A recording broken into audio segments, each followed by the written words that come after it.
ஆவரங்கால தொண்டைமன்னாறு வீதி புனரமைக்கும் வேலை திட்டம் இன்று ஆரம்பித்து வைக்கப்பட்டன. திருகோணமலை புத்தர் சிலை விவகாரம் மகாநாயக்க தேரரின் கருத்தால் ஏற்பட்டுள்ள பதற்றம். வழக்கு முடிந்தால் மட்டுமே பொதுச்சபை கூட்டம் கூடும். ஸ்ரீநேசன் எம்பி தெரிவிப்பு.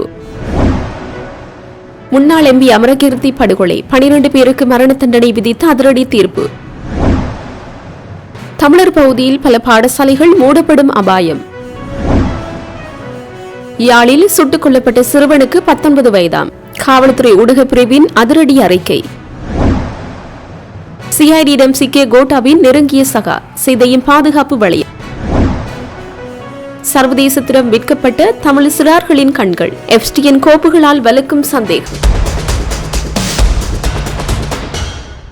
ஆவரங்கால் தொண்டைமன்னாறு வீதி புனரமைக்கும் வேலை திட்டம் இன்று ஆரம்பித்து வைக்கப்பட்டன. வீதி புனரமைப்பிற்கான பெயர் பலகினை போக்குவரத்து நெடுஞ்சாலைகள் மற்றும் நகர அபிவிருத்தி அமைச்சர் விமல் ரத்நாயக்கு திரை நீக்கம் செய்து வைத்தார். ஆவரங்கால் தொடக்கம் தொண்டைமானாறு வரையிலான 6.3 மீட்டர் நீளம் கொண்ட குறித்த வீதியானது 670 மில்லியன் ரூபாய் நிதி ஒதுக்கீட்டில் புனரமைக்கப்பட உள்ளது. இன்றைய தினம் ஆரம்பிக்கப்படும் வேலை திட்டம் எதிர்வரும் 2027 ஆண்டு பூர்த்தி செய்யப்படும் என ஒப்பந்ததாரர்கள் தெரிவித்தனர். நிகழ்வில் போக்குவரத்து நெடுஞ்சாலைகள் அமைச்சர் விமல் ரத்நாயக்கு, வடக்கு மாகாண ஆளுநர் நாகலிங்கம் வேதாநாயகன், யாழ்ப்பாண மாவட்ட அரசாங்க அதிபர் மருதலிங்கம் பிரதீபன், பாராளுமன்ற உறுப்பினர்களான ஜெயச்சந்திர மூர்த்தி ரஜீவன், பவானந்த ராஜா, வலை கிழக்கு பிரதேச சபையின் தவிசாளர் தியாகராஜா நிரோஷ், வீதி அபிவிருத்தி அதிகார சபையின் பணிப்பாளர், கிராம மக்கள் பிரதேச சபை உறுப்பினர்கள் உள்ளிட்டோர் கலந்து கொண்டனர். நிகழ்வில் உரை நிகழ்த்திய அமைச்சர் பிமல் கல்வி அமைச்சரின் விவாதம் தொடர்பிலும் எதிர்க்கட்சித் தலைவரின் சில செயற்பாடுகள் தொடர்பிலும் தெரிவித்தார். மேலும் எமது அரசாங்கம் கொழும்பை மையமாக கொண்டு அரசியல் நடத்தாது, இலங்கை முழுவதையும் வடக்கு கிழக்கு ஒன்றிணைத்து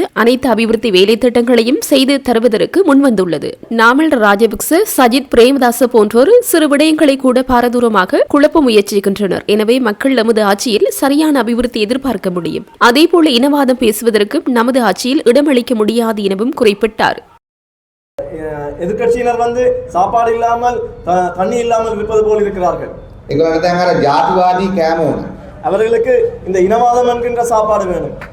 ආණ්ඩුව ජාතිවාදී කෑම දෙන්නේ எங்களுடைய அரசாங்கம் அந்த இனவாதம் என்ற சாப்பாடினை அளிக்காது.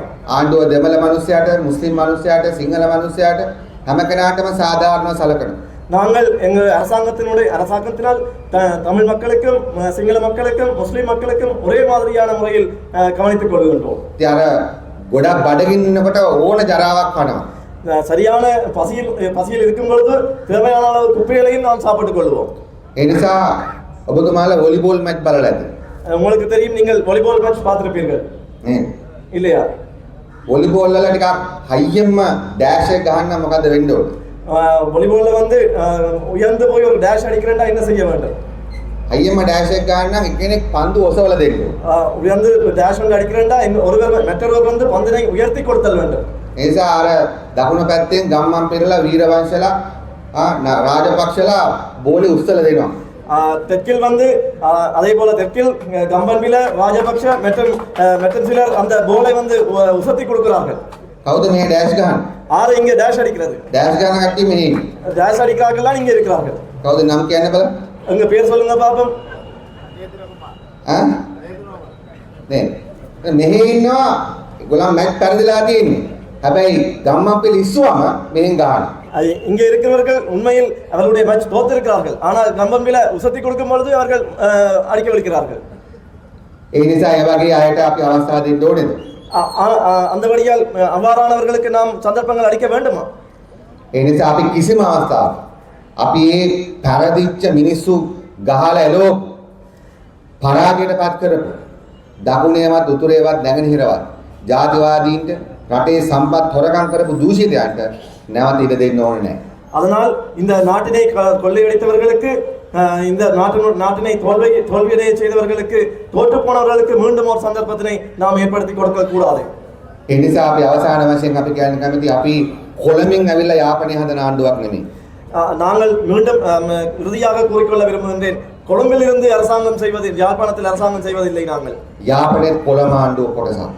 யாழ்ப்பாணமும் கொழும்பினுடைய அரசாங்கத்தினுடைய ஒரு பகுதிதான். ඒ නිසා මෙතන අද ලංකාවේ මිනිස්සු දෙමළ සිංහල මුස්ලිම් ඔක්කොමලා එක ආණ්ඩුවක් හදලා තියෙනවා. அதனால் இலங்கையினுடைய மக்கள் தமிழ் சிங்கள முஸ்லிம் அவர்கள் அனைவரும் இணைந்து ஒரு அரசாங்கத்தை ஏற்படுத்தி இருக்கிறார்கள். ඒ නිසා අපි ප්‍රාදේශ සභා සභාපතිතුමා ඇතුළු හැම කෙනාටම ඉල්ලා සිටින්නේ වෙන ආණ්ඩු දිහා බලපු විදිහට අපි දිහා බලන්න එපා.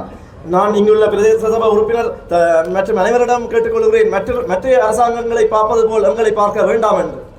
අපි ඕනම ප්‍රශ්නයකදී හැම කෙනාකම කතා කරලා වැඩ කරන ආණ්ඩුවක්. நாங்கள் பிரச்சனைகள் ஏதாவது ஏற்பட்டால் கதைத்து பேசி செயற்படக்கூடிய ஒரு அரசாங்கம். ජනාධිපතිතුමා නිදහස් රීතියක දෙයක් කිව්වා.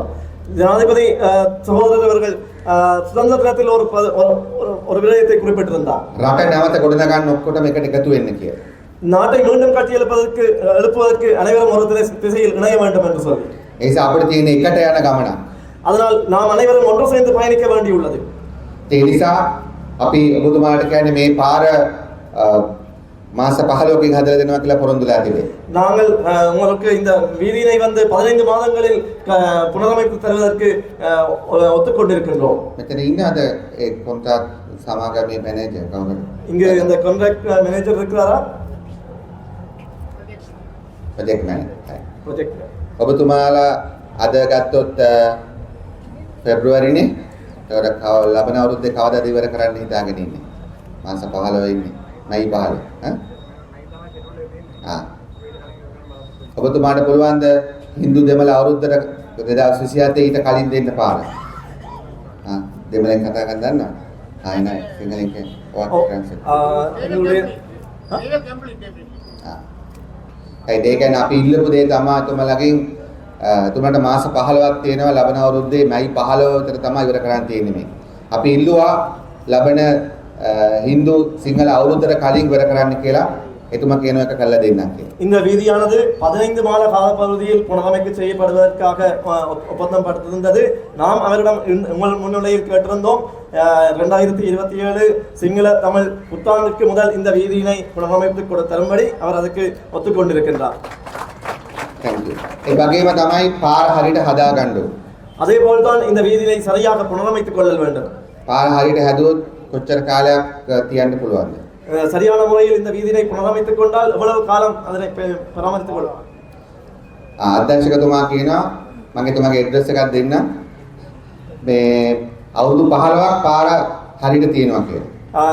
வடக்கு மாகாண வீதி பொறியியலாளர் கூறுகின்றார் அவ்வாறு சரியான முறையில் இந்த வீதி புனரமைக்கப்படும் இடத்து 15 வருடங்கள் இந்த வீதியை சரியான முறையில் நாம் பயன்படுத்தக்கூடியதாக இருக்கும் என்று நீதிமன்றத்தில் இருக்கும் வழக்கொன்றுக்கு எமக்கு ஒன்றும் சொல்ல முடியாது. அது சட்டவிரோதமான செயற்பாடாகும். நீதிபதி இது தொடர்பில் நடக்கும் வாத பிரதிவாதங்களை கொண்டு தீர்ப்பு வழங்க வேண்டும். அதுதான் நீதிமன்ற நடைமுறையும் சட்டமுமாகும் என மல்பத்து மகாநாயக்க தேரர் தெரிவித்துள்ளார். எதிர்க்கட்சி நாடாளுமன்ற உறுப்பினரான திலித் ஜெயவீர நேற்று கண்டி தலதா மாளிகைக்கு சென்று மகாநாயக்க தேரர்களை சந்தித்து சிறையில் வைக்கப்பட்டிருக்கும் பிக்குகள் தொடர்பில் தெளிவுபடுத்தியுள்ளார். அச்சந்தர்ப்பத்தில் கருத்து தெரிவிக்கும் போதே மகாநாயக்க தேரர் இதனை குறிப்பிட்டுள்ளார். தொடர்ந்து கருத்து தெரிவித்த மகாநாயக்க தேரர் திருகோணமலை நகரில் உள்ள கடற்கரையோரத்தில் புத்தர் சிலை ஒன்று பிரதிஷ்டை செய்யப்பட்டமை அல்லது அந்த நடவடிக்கை தவறு என்றால் அவர்கள் பௌத்த பிக்குகளாக இருந்தாலும் அதற்கான தண்டனை அனுபவிப்பதோடு தண்டனை வழங்கப்பட வேண்டும். அதுதான் சட்டமாகும். எனக்கு இது தொடர்பில் அதிகம் தெரியாது. நீங்கள் சொன்ன காரணங்களை வைத்து நோக்கினால் பிக்குகள் நீண்ட காலமாக சிறையில் அடைக்கப்பட்டுள்ளமை நாங்கள் கண்டிக்கின்றோம். அது தொடர்பிலான சட்டத்திட்டங்கள் எங்களுக்கு தெரியாது. ஆனால் இந்த நடவடிக்கை நாங்கள் ஏற்றுக்கொள்ளப் போவதில்லை. பௌத்த பிக்குகளுக்கு எதிராக நடைபெறும் துன்புறுத்தல்களுக்கு நாம் கவலை தெரிவிக்கின்றோம் என குறிப்பிட்டிருந்தார். எமது கட்சிக்காக தொடுக்கப்பட்டுள்ள வழக்கு எப்போது முடிவுறுத்தப்படுகின்றதோ அப்போதுதான் எமது கட்சியின் பொதுச்சபை கூட்டம் நடைபெறும். வழக்கு வைத்தவர்கள் வழக்கு வைக்க தூண்டியவர்கள் தான் இந்த விடயம் பற்றி ஊடகங்களுக்கு பதிலளிக்க முடியும் என இலங்கை தமிழரசு கட்சியின் மட்டக்களப்பு மாவட்ட நாடாளுமன்ற உறுப்பினர் ஞானமுத்து ஸ்ரீநேசன் குறிப்பிட்டுள்ளார். மட்டக்களப்பு போரதீவு பற்று பிரதேச அபிவிருத்தி குழு கூட்டம் நேற்று இடம்பெற்ற போது கருத்து தெரிவிக்கையிலே அவர் இவ்வாறு தெரிவித்துள்ளார். வழக்கு எப்போது கைவாங்கப்படுகின்றதோ அப்போதுதான் பொதுச்சபை கூட்டம் நடைபெறும். வழக்கு இருக்கும் வரை பொதுச்சபை கூட்டம் நடப்பதற்குரிய வாய்ப்பு இருக்குது. ஆகவே வழக்கு வைத்தவர்கள் வழக்கு வைக்க தூண்டியவர்களால் அந்த விடயம் பற்றி உங்களுக்கு பதில் சொல்லக்கூடியதாக இருக்கும் என்று நினைக்கிறேன். முன்னாள் நாடாளுமன்ற உறுப்பினர் அமரகீர்த்தி அத்துகோருல கொலை செய்யப்பட்ட சம்பவம் தொடர்பான வழக்கில் குற்றவாளிகளாக இனம் காணப்பட்ட 12 பேருக்கு மரண தண்டனை விதித்து தீர்ப்பு அளிக்கப்பட்டுள்ளது. கம்பகா மேல் நீதிமன்றத்தின் 3 அடங்கிய நீதிபதிகள் ஆயம் இந்த தீர்ப்பை அறிவித்தது. அத்துடன் 4 பேருக்கும் 5 வருடம் ஒத்திவைக்கப்பட்ட 6 மாத கால சிறை தண்டனை விதிக்கப்பட்டுள்ளது. இந்த வழக்கில் 41 பேருக்கு எதிராக சட்டம் அதிபரால் வழக்கு தாக்கல் செய்யப்பட்டிருந்தது. கடந்த 2022 ஆண்டு மே மாதம் 9ஆம் தேதி நாட்டில் ஏற்பட்ட அரசாங்கத்திற்கு எதிரான போராட்டங்களின் போது நிட்டமுப நகரில் வைத்து அமரகீர்த்தி அத்துகுரல மற்றும் அவரது பாதுகாப்பு உத்தியோகத்தர் ஆகியோர் நிட்டமுப ஊடாக சென்று கொண்டிருந்த போது ஆவேசமடைந்த கும்பலால் தாக்குதலுக்குள்ளாகி இருந்தமை குறிப்பிடத்தக்கது.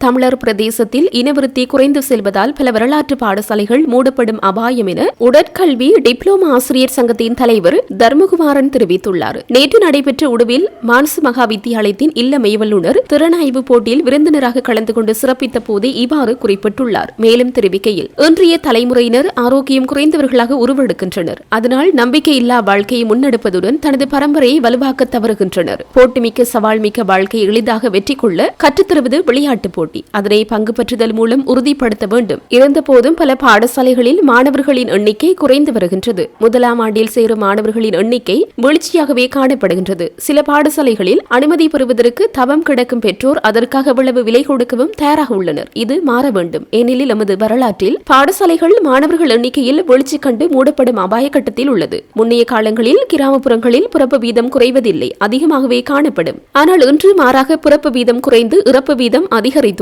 நகரத்தை நோக்கி நகர்வதனால் கிராமப்புற பாடசாலைகள் கையறு நிலையில் இருப்பதுடன் அத்துடன் மூதாதையர்களின் நோக்கமும் சிதைகிறது. இதனை கருத்தில் கொண்டு அருகில் இருக்கும் பாடசாலைகளை பாதுகாக்க வேண்டியது பெற்றோர்கள், பழைய மாணவர்கள் சமூகத்தினரது தார்மீக கடமையாகும் எனவும் குறிப்பிட்டுள்ளார்.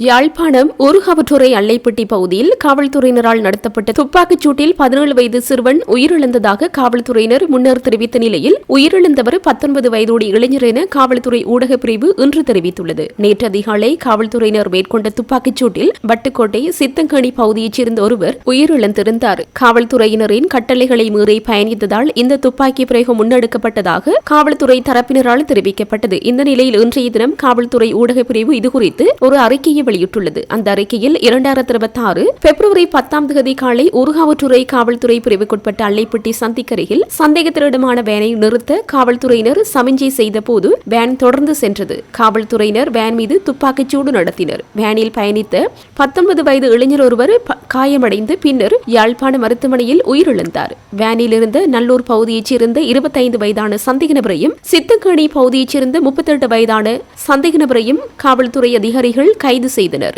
சந்தேக நபர்கள் இன்று ஊர்காவற்றுறை நீதிவான் நீதிமன்றத்தில் முன்னிலைப்படுத்தப்பட்டு 24 வரை விளக்கமறியலில் வைக்கப்பட்டுள்ளதுடன் உயிரிழந்தவரின் சடலம் நேற்று நீதிவான் விசாரணையின் பின்னர் அவரது உறவினர்களிடம் ஒப்படைக்கப்பட்டது. இறந்த சந்தேக நபர் ஐஸ் மற்றும் ஹெரோயின் பயன்படுத்தியதாக உடற்கூற்று பரிசோதனைகளின் போது தெரியவந்ததாக அரசு மருத்துவ அதிகாரி தெரிவித்துள்ளார். வாகனத்தில் இருந்த மற்ற 2 சந்தேக நபர்களும் மருத்துவ பரிசோதனைக்கு உட்படுத்தப்பட்டுள்ளனர். அதில் மேலும் ஒரு சந்தேக நபர் போதைப் பொருள் பயன்படுத்தியது உறுதி செய்யப்பட்டுள்ளது. இந்த வாகனம் டொல்பின் ரக வாகனமாகும். பின்னிறக்கி அகற்றப்பட்டிருந்ததால் குற்றப்புலனாய்வு அதிகாரிகளின் உதவியுடன் வாகனத்தை சோதனை செய்த போது 17 கிராம் 500 மில்லிகிராம் கஞ்சா, ஒரு வாள், ஒரு கத்தி, ஒரு கயிறு மற்றும் சாணம் ஆகியவை கண்டுபிடிக்கப்பட்டன. குற்றம் நடந்த இடத்திலிருந்து தப்பிச் செல்ல முயன்ற வேன் ஊர்காவற்றுறை பகுதியில் கால்நடை திருட்டுக்கு பயன்படுத்தப்பட்ட அதே வாகனம் அல்லது அது வேறு குற்றங்களில் ஈடுபட்ட வாகனமா என்பதை அறிய ஊர்காவற்றுறை காவல் நிலையமும் யாழ்ப்பாண பிரிவு குற்றப்புலனாய்வு பணியமும் உதவி காவல் கண்காணிப்பாளரின் மேற்பார்வையின் கீழ் விசாரணைகளை மேற்கொண்டு வருகின்றன என்று காவல்துறை ஊடகப் பிரிவின் அறிக்கையில் குறிப்பிடப்பட்டுள்ளது.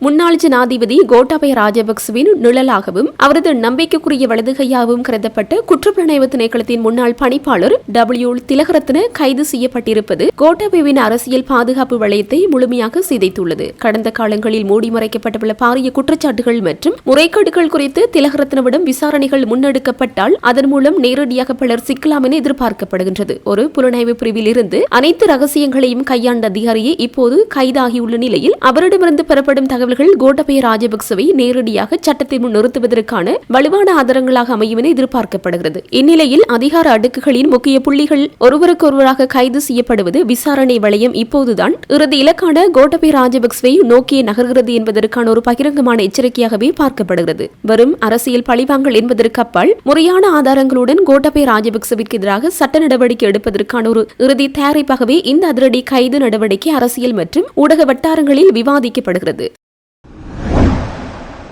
சர்வதேச அளவில் எப்ஸ்டீன் விவகாரம் மனித உரிமை மீறல்கள் மற்றும் மறைக்கப்பட்ட ரகசியங்கள் குறித்த விழிப்புணர்வை ஏற்படுத்தியுள்ள நிலையில் உள்ளூர் மட்டத்திலும் கடந்த கால மர்மங்கள் குறித்த தேடல் அதிகரித்துள்ளது. அதாவது முன்னாள் ஜனாதிபதி மஹிந்த ராஜபக்ச ஆட்சி காலத்தில் இலங்கையிலிருந்து சீனாவிற்கு ஆயிரக்கணக்கான கண்கள் தானமாக வழங்கப்பட்ட வரலாற்று தரவுகள் தற்போது பல்வேறு கோணங்களில் விமர்சனங்களுக்குள்ளாகியுள்ளன. யுத்த காலத்தில் காணாமலாக்கப்பட்ட ஆயிரக்கணக்கான தமிழ் சிறுவர்களுக்கு என்ன நடந்தது என்ற உண்மை இன்னும் வெளிவராத நிலையில் இத்தகைய பாரியளவிலான உறுப்புத்தானங்கள் குறித்த கேள்வி தற்போது மக்கள் மத்தியில் பெரும் சந்தேகங்களை ஏற்படுத்தியுள்ளது. முறையான விசாரணைகள் இல்லாத காரணத்தினால் அந்த கண்கள் எங்கிருந்து பெறப்பட்டன மற்றும் காணாமலாக்கப்பட்டவர்களுக்கும் இதற்கும் தொடர்புள்ளதா போன்ற அச்சங்கள் பாதிக்கப்பட்ட குடும்பங்கள் மத்தியில் நீங்காத வடுவாக உள்ளன. இந்நிலையில் தற்போது சர்வதேச ரீதியாக எப்ஸ்டீன் விவகாரம் பாரிய அதிர்வலைகளை கிளப்பியுள்ள நிலையில் அன்று சீனாவிற்கு வழங்கப்பட்ட பல்லாயிரக்கணக்கான கண்தானங்கள் குறித்தும் அதே காலகட்டத்தில் காணாமலாக்கப்பட்ட தமிழ் சிறுவர்கள் மர்மமான நிலை குறித்தும் பல கேள்விகள் எழுந்துள்ளன.